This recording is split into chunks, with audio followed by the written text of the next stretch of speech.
السلام عليكم ورحمة الله وبركاته. الحمد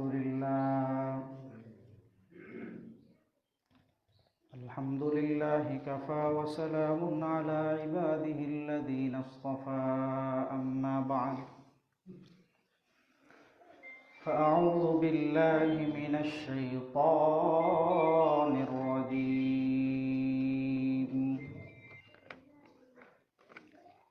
بسم الله الرحمن الرحيم.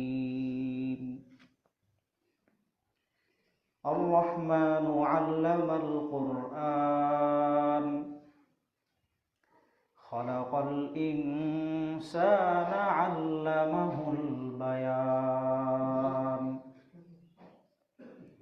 وقال الله تبارك وتعالى: وما أرسلنا من رسول إلا بلسان قومه ليبين لهم. وعن ابن عباس رضي الله تعالى عنهما أن رسول الله صلى الله عليه وسلم قال: أحب العرب لثلاث لأني عربي والقرآن عربي وكلام أهل الجنة عربي أو كما قال النبي عليه الصلاة والسلام. الحمد لله, আল্লাহ সুবহানাহু ওয়া তাআলা আমাদেরকে দ্বীনের নিসবতে, দাওয়াত ও তাবলীগের নিসবতে তার জন্য সময়কে একনিষ্ঠ করে মসজিদে আসার, বসার এবং আমাদেরকে কিছু দ্বীন আলোচনা করার ও শোনার তৌফিক দান করলেন। সেই মহান রব্বুল আলামিনের দরবারে সকলেই শুকরিয়া আদায় করি, আলহামদুলিল্লাহ। সকলেই সংক্ষিপ্তাকারে একবার দরুদ শরীফ পাঠ করে নেই, সাল্লাল্লাহু আলাইহি ওয়াসাল্লাম। মুহতারাম হাজিরিন, আজকে আমাদের এই দিনটা একটা ঐতিহাসিক দিন। এই দিনে আল্লাহর কিছু বান্দারা আমাদের মায়ের ভাষার সম্মানার্থে, যারা মাতৃভাষার সম্মান রক্ষার্থে নিজের জীবন দিয়ে দিয়েছিল, আল্লাহ সুবহানাহু ওয়া তাআলা তাদের বরকতে আমাদের রাষ্ট্রীয় ভাষা হিসেবে বাংলা ভাষাকে স্বীকৃতি দান করতেন। এই জন্য সকলেই বলে আলহামদুলিল্লাহ। দোয়া করি আল্লাহ সুবহানাহু ওয়া তাআলা ওই সকল বান্দাদের শাহাদাতকে আল্লাহ তাআলা কবুল করে নেন এবং ভাষার তরে জীবন দেওয়ার কারণে আল্লাহ সুবহানাহু ওয়া তাআলা তাদেরকে জান্নাতের সুউচ্চ মাকামে মাহমুদ নসিব করেন। সবাই বলি আমিন। আজকে আমরা আলোচনা করব আমাদের মাতৃভাষার গুরুত্ব সম্পর্কে। আল্লাহ সুবহানাহু ওয়া তাআলা কোরআনে কারীমের মাঝে ইরশাদ করেন: আর রহমান আল্লামাল কুরআন খালাকাল ইনসানা আল্লামাহুল বায়ান। দয়াময় আল্লাহ, যিনি কোরআনকে শিক্ষা দিয়েছেন, মানুষকে কোরআন শিখিয়েছেন এবং তিনি মানুষকেও সৃষ্টি করেছেন। এরপর মানুষকে ভাব প্রকাশের যোগ্যতা তাদেরকে দান করছেন। প্রত্যেকটা মানুষকে আল্লাহ সুবহানাহু ওয়া তাআলা ভাব প্রকাশের যে মাধ্যম যেটা দিয়েছেন, সেটাই হচ্ছে আমাদের ভাষা। তো দুনিয়াতে যত ভাষা আল্লাহ তাআলা দান করছেন, সব আল্লাহ তাআলারই সৃষ্টি। পৃথিবীতে যতগুলো ভাষা বিদ্যমান আছে, এই সবগুলো আল্লাহ সুবহানাহু ওয়া তাআলাই মানুষকে শিক্ষা দিয়েছেন। হযরত আদম আলা নবিয়িনা আলাইহিস সালাতু ওয়াস সালামকে যখন আল্লাহ সুবহানাহু ওয়া তাআলা সৃষ্টি করলেন, তখন তাকে যাবতীয় জ্ঞান, ভাষা জ্ঞান বলেন, রাষ্ট্রীয় জ্ঞান বলেন, সামাজিক জ্ঞান বলেন, এমন কোনো ভাষা নাই, এমন কোনো জ্ঞান নাই যা হযরত আদম আলা নবিয়িনা আলাইহিস সালাতু ওয়াস সালামকে আল্লাহ সুবহানাহু ওয়া তাআলা শেখাননি। এবং শুধু তাই নয়, এগুলোর মাধ্যমেই, এই ভাব প্রকাশের মাধ্যমেই আল্লাহ সুবহানাহু ওয়া তাআলা আদমকে সকল সৃষ্টির উপর আল্লাহ সুবহানাহু ওয়া তাআলা ফজিলত দান করছেন। বলেন সুবহানাল্লাহ। এই জন্য মুহতারাম হাজিরিন, মাতৃভাষা এটা আল্লাহ তাআলারই একটা দান, অনেক বড় একটা নিয়ামত। এই ভাষার মাধ্যমেই আমরা আমাদের মনের ভাব প্রকাশ করে থাকি। এই জন্য আল্লাহ সুবহানাহু ওয়া তাআলার চিরাচরিত একটা নিয়ম হচ্ছে এটাই, যে আল্লাহ সুবহানাহু ওয়া তাআলা দুনিয়াতে মানুষ পাঠাইছেন ঠিকই, শুধু মানুষ পাঠায় আল্লাহ সুবহানাহু ওয়া তাআলা ক্ষান্ত হন নাই।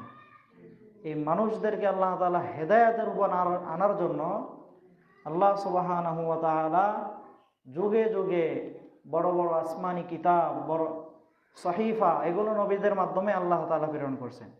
তো মানুষকে হেদায়েতে রাখার জন্য এক নাম্বার আল্লাহ সুবহানাহু ওয়া তাআলা যেই জিনিসটা পাঠাইছেন সেটা হচ্ছে কিতাবুল্লাহ। আর দ্বিতীয়ত, এই কিতাবুল্লাহকে বোঝার জন্য আল্লাহ সুবহানাহু ওয়া তাআলা যুগে যুগে বড় বড় রিজাল, বড় বড় ব্যক্তিত্বকে আল্লাহ তাআলা দুনিয়াতে পাঠাইছেন।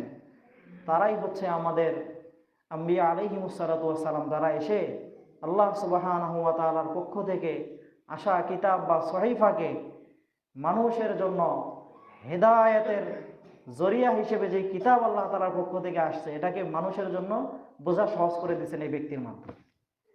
এই জন্য আল্লাহ সুবহানাহু ওয়া তাআলা সূরা ইব্রাহিমের মাঝে বলেন, ওমা আরসালনা মির রাসূলিন ইল্লা বিলিসানি কওমিহি লিয়ুবাইয়িনা লাহুম। যে আল্লাহ সুবহানাহু ওয়া তাআলা বলেন, আমি প্রত্যেকটা রাসূলকেই তার গোত্রীয় ভাষার মাধ্যমে, ভাষা দিয়ে তাকে প্রেরণ করেছি, যেন সে স্বজাতিকে বয়ান করে, ভাব প্রকাশ করে তাদেরকে শোনাইতে পারে, আল্লাহ তাআলার দেওয়া সেই হেদায়াতের পথ তাদেরকে দেখায় দিতে পারে, আল্লাহ সুবহানাহু ওয়া তাআলাকে চেনাইতে পারে। এই জন্য আল্লাহ সুবহানাহু ওয়া তাআলা প্রত্যেকটা যুগে যুগেই রাসূলদেরকে তার স্বগোত্রীয় ভাষা দিয়ে আল্লাহ তাআলা প্রেরণ করেছে।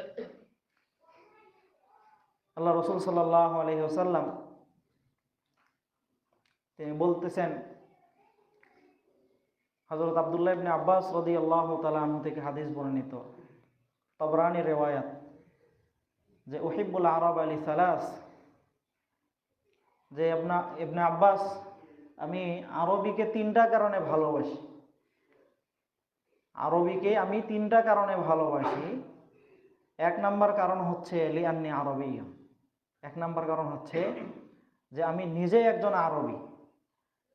আল্লাহ সুবহানাহু ওয়া তাআলা আমাকে আরবে পাঠাইছেন, আরবি ভাষাভাষী মানুষ হিসেবে আল্লাহ তাআলা আমাকে দুনিয়াতে পাঠাইছেন। এই কারণেই আমি আরবিকে ভালোবাসি। আল্লাহ সুবহানাহু ওয়া তাআলা আমাকে আরবি ভাষাভাষী মানুষ হিসেবে এই দুনিয়াতে পাঠাইছেন, এই জন্যই আমি আরবিকে ভালোবাসি।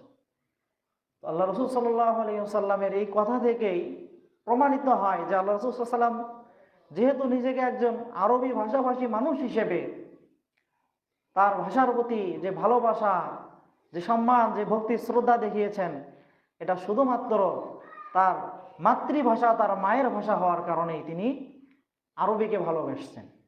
এই জন্য রাসূলুল্লাহ সাল্লাল্লাহু আলাইহি ওয়াসাল্লামের কথা থেকেও মাতৃভাষাকে ভালোবাসতে হবে, এই ভাষাকে সম্মান করতে হবে, এর ইঙ্গিত আল্লাহ রাসূলের কথা থেকেই পাওয়া যায়।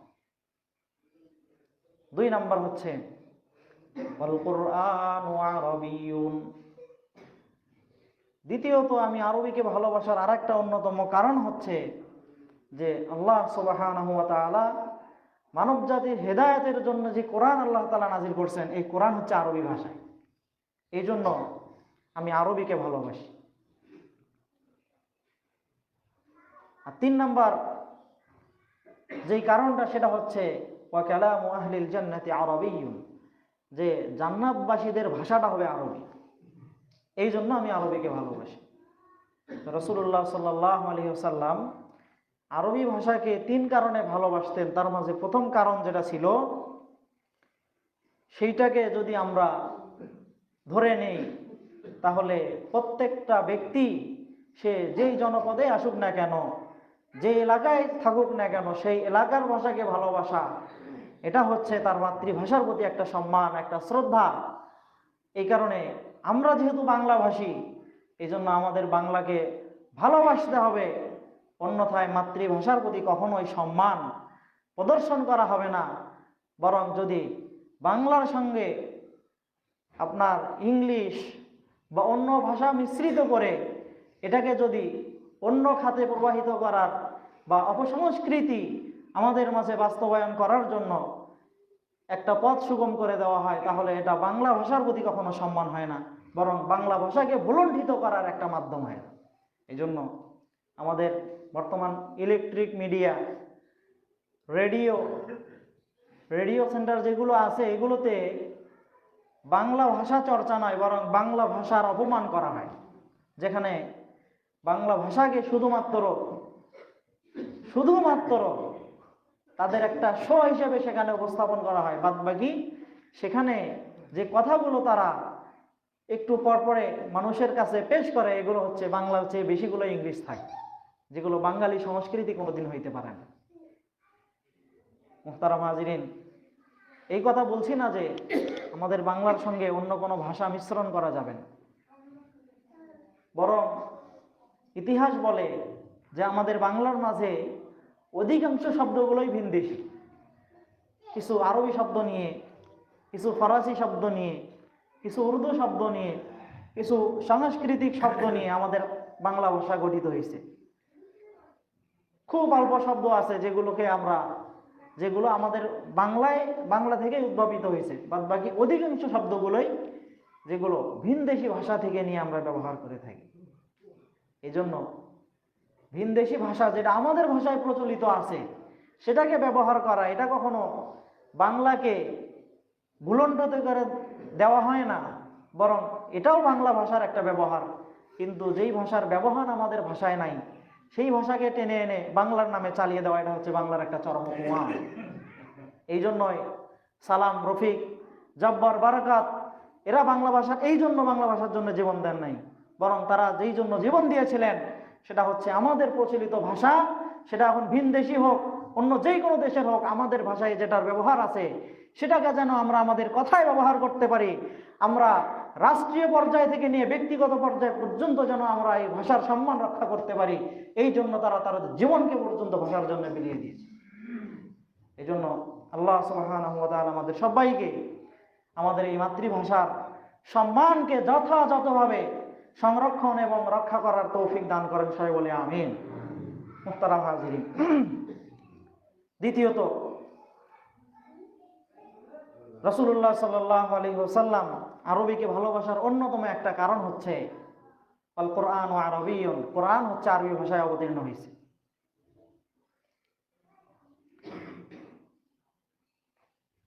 আমরা মুসলমান, আমরা বাংলা ভাষাভাষী মানুষ। রাসূলুল্লাহ সাল্লাল্লাহু আলাইহি ওয়াসাল্লামের কথার প্রথম অংশ থেকে নিয়ে মাতৃভাষার প্রতি আমাদের ভালোবাসার প্রমাণ আমরা পেয়েছি। মাতৃভাষার সম্মান অবশ্যই আমাদেরকে রক্ষা করতে হবে। এই জন্য অন্য কোনো ভাষার প্রতি সম্মান, শ্রদ্ধা, ভক্তি একবারেই শেষ করে দিতে হবে, বিষয়টা এমন নয়, বরং এর পাশাপাশি আমাদের সঙ্গে অঙ্গাঙ্গিভাবে আরেকটা বিষয় জড়িত আছে। আল্লাহ রসুলের কোরআনের প্রতি যেই ভালোবাসা, যেই কারণ হয়েছিল, আমাদের একই কারণে কোরআনের সাথেও ভালোবাসা, মহব্বত আমাদের থাকতে হবে। কারণ কোরআন হচ্ছে আল্লাহ সুবহানাহু ওয়া তাআলা আমাদের হেদায়েতের জন্য দান করছে। ইন্না হাযাল কুরআনা ইয়াহদি লিল্লাতী হিয়া আকওয়াম ওয়া ইউবাশশিরুল মুমিনিন। এই কোরআন হচ্ছে পথ প্রদর্শন করে ওই সকল ব্যক্তিদেরকে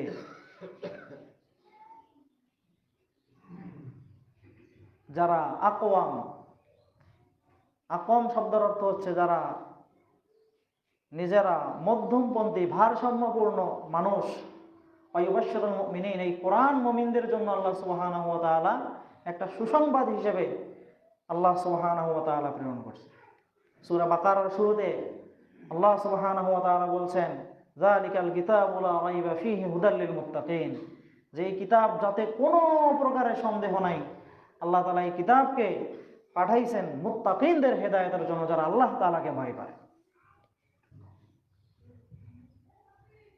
এই জন্য মুহতারাম হাজিরিন, এমন একটা হাদিস দিয়ে আমি আলোচনা শুরু করেছি যেন আমরা আমাদের আসন্ন রমাদানের আলোচনা আমরা এখানেই শুরু করে দিতে পারি। আসলে কোরআন আল্লাহ সুবহানাহু ওয়া তাআলা আমাদের হেদায়েতের জন্য যে মাধ্যম আল্লাহ তাআলা পাঠাইছেন, সেই কোরআন আরবি ভাষায়, এবং আমরা পরকালে আশা রাখি আল্লাহ সুবহানাহু ওয়া তাআলা আমাদের ঈমানের দৌলতের কারণে আমাদেরকে আল্লাহ জান্নাত দান করবেন, সেই জান্নাতের ভাষা হবে আরবি। এই দুই কারণে আমরা আরবিকেও ভালোবাসি। এই জন্য মুহতারাম হাজিরিন, সামনে আমাদের রমজান আসতেছে, কোরআনের মাস।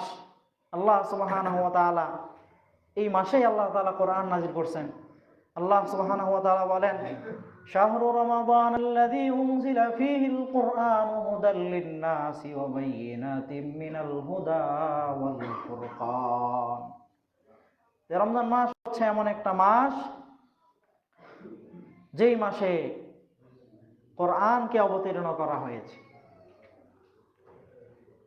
কোরআনকে অবতীর্ণ করার আল্লাহ সুবহানাহু ওয়া তাআলা দুইটা বিষয় বা দুইটা কারণ উল্লেখ করেছেন। একটা হচ্ছে হুদাল লিন-নাস, এই কোরআন মানুষের জন্য হেদায়েত। আর একটু আগে আমি আপনাদের সম্মুখে বলেছি হুদাল লিল মুত্তাকিন, এই কোরআন মুত্তাকিনদের জন্য হেদায়েত। আল্লাহ সুবহানাহু ওয়া তাআলা কোরআনে কারীমের শুরুতেই এটাকে খাস করে দিয়েছেন, কোরআন হচ্ছে শুধু তাদের জন্যই হেদায়েত যারা আল্লাহ তাআলাকে ভয় করবে। আবার ওই একই সূরাতে অন্য একটা আয়াতে আল্লাহ সুবহানাহু ওয়া তাআলা বলতেছেন হুদাল লিন-নাস, যে রমাদানে যে কোরআনকে আল্লাহ তাআলা অবতীর্ণ করেছেন, এই কোরআন হচ্ছে মানুষের জন্য হেদায়েত। তাহলে পরস্পর একটা আরেকটার মোগায়ের, একটা আরেকটার বিপরীত হয়ে গেল। এক জায়গায় আল্লাহ সুবহানাহু ওয়া তাআলা বলতেছেন মুত্তাকিনদের জন্য হেদায়েত, আরেক জায়গায় বলতেছেন কোরআন মানুষের জন্য হেদায়েত। তাহলে হেদায়েতটা আসলে কার জন্য? মুফাসসিরিনে কেরাম এটাকে সামঞ্জস্য বিধান করতে গিয়ে, তাতবিক দিতে গিয়ে একটা তাফসীর লিখছেন যে আল্লাহ সুবহানাহু ওয়া তাআলার কথা উভয় জায়গাতেই ঠিক আছে। এটা আমাদের কাছে বিপরীত মনে হয় শুধু এটা আমাদের বুঝের কারণে, কিন্তু আল্লাহ সুবহানাহু ওয়া তাআলা এক জায়গায় মুত্তাকিনদের কথা উল্লেখ করলেন, আর এক জায়গায় মানুষদের কথা উল্লেখ করলেন। আল্লাহ সুবহানাহু ওয়া তাআলা যেন এটাই বোঝাতে চাচ্ছেন যে শুধুমাত্র মানুষ তারাই যারা আল্লাহ তাআলাকে ভয় করে। সুতরাং যারা আল্লাহ তাআলাকে ভয় করে না তারা মানুষের কাতারেই পড়ে। আর এই কোরআন হচ্ছে ওই সকল মানুষের জন্য হেদায়েত যারা মুত্তাকিন, যারা আল্লাহ ভীরু, খোদা ভীরু, আল্লাহ তাআলাকে ভয় করে। এই জন্য কোরআন হচ্ছে মানুষদের জন্য হেদায়েত। এই মানুষ বলতে কোন মানুষ? যেই মানুষের কথা আল্লাহ সুবহানাহু ওয়া তাআলা সূরা বাকারার শুরুতে উল্লেখ করে দিয়েছেন, হুদাল লিল মুত্তাকিন। এরা হচ্ছে খোদা ভীরু মানুষ, যাদের ভিতরে আল্লাহ তাআলার ভয় আছে। ওয়া বায়্যিনাতিম মিনাল হুদা ওয়াল ফুরকান। আরেকটা হচ্ছে এই কোরআন শুধু মানুষের জন্য হেদায়েত, বিষয়টা আসলে এমন নয়, বরং এটা হেদায়েতের একটা দলিলও বটে। কোরআন যে মানুষের জন্য হেদায়েত, এটা যদি মানুষ আপনাদের কাছে দলিল চেয়ে বসে যে এটা প্রমাণ কি, আল্লাহ সুবহানাহু ওয়া তাআলা বলছেন এই কোরআনে একটা তার দলিল, হেদায়েতের একটা দলিল। এবং শুধু দলিলই নয়, ওয়াল ফুরকান, এটা এমন একটা দলিল যেটা সত্য মিথ্যার মাঝে পার্থক্য করে ছেড়ে দেয়, যে এটাই সত্য, এর বিপরীতে যা আছে সব মিথ্যা। এটা এমন একটা দলিল আল্লাহ সুবহানাহু ওয়া তাআলা আমাদের জ্ঞান। সেই কোরআনের মাস রমজান আমাদের সামনে আসন্ন, হয়তোবা রমজানের আগে আরেক জুম্মা আমাদের আসবে, কিন্তু রমাদানে এই কোরআনের মাসে মুসলমানদের সাথে কোরআনের যে সম্পর্ক, সেই সম্পর্ক বাস্তবায়ন কতটুকু হয় বা মুসলমান কোরআনের সঙ্গে কতটুকু জড়িত আছে, এই বিষয়টাই আমাদের জানা দরকার আছে না নাই? মুহতারাম হাজিরিন, আল্লাহ সুবহানাহু ওয়া তাআলা কোরআনকে আমাদের সম্মুখে এমন একটা কিতাব, এমন একটা হেদায়াত হিসেবে আল্লাহ তাআলা দিয়েছেন, যদি কোনো ঈমানদার যারা আল্লাহর প্রতি বিশ্বাস রাখে এদের যদি কোরআনের সাথে সম্পর্ক হয়ে যায়, আল্লাহ সুবহানাহু ওয়া তাআলা তাদেরকে দুনিয়াতেও দামি বানায়া দিবেন, আখিরাতেও দামি বানায়া দিবেন। বলেন সুবহানাল্লাহ। হযরতে খলিফাতুল মুসলিমিন হযরত ওমর ইবনুল খাত্তাব রাদিয়াল্লাহু আনহু, আমি একাধিকবার এই ঘটনা আপনার এই মেহরাবে আমি বলেছি, তিনি পথ দিয়ে হেঁটে যাচ্ছিলেন, যাইতে যাইতে এক পাহাড়ের উপর উঠে তিনি মুস্কি হাসতেছেন। সঙ্গে থাকা সাহাবী তাকে জিজ্ঞাসা করলো, হে আমিরুল মুমিনিন, আপনি একাকী হাসার কারণটা কি? যদি একটু বলতেন তাহলে আমরা বিষয়টা বুঝতে পারতাম। হযরত ওমর ইবনুল খাত্তাব রাদিয়াল্লাহু তাআলা আনহু তিনি উত্তর দিতেছিলেন, আর এই যে আমাকে তোমরা আমিরুল মুমিনিন হিসেবে খেতাব করতেছো, এই আমিরুল মুমিনিন, আমার পিতা আমাকে, আমি যখন শৈশব কৈশোর, আমি যখন যৌবনে ছিলাম, এই যে এই পাহাড়ের পাদদেশে যে ভূমিটা দেখা যাচ্ছে, এটা একটা চারণ ভূমি। এখানে আমার পিতা আমাকে উট চড়ানোর জন্য, বকরি দুম্বা চড়ানোর জন্য পাঠায়া দিত, কিন্তু দিন শেষে আমি সেই পশুর পেট ভরায় বাড়িতে ফিরতে পারতাম না। আমার বাবা আমাকে তিরস্কার করতো যে, ওমর, কি অযোগ্য ছেলে হইলা যে একটা পশুর পেট তুমি ভরায়া বাড়িতে আসতে পারো না। আর দেখো, আজকে এই কোরআনের সাথে সম্পর্ক হওয়ার কারণে পশুর পেট নয়, আজকে আমি ওমরকে আল্লাহ সুবহানাহু ওয়া তাআলা খলিফাতুল মুসলিমিনের আসনে অধিষ্ঠিত করে দিয়েছেন। বলেন সুবহানাল্লাহ। এই জন্য মুসলমান যদি কোরআনের সাথে থেকে তারা বিচ্ছিন্ন হয়ে যায়, যদি কোরআনের সাথে মুসলমানের সম্পর্ক না থাকে, তাহলে তাদের দৃষ্টান্ত কেমন হবে?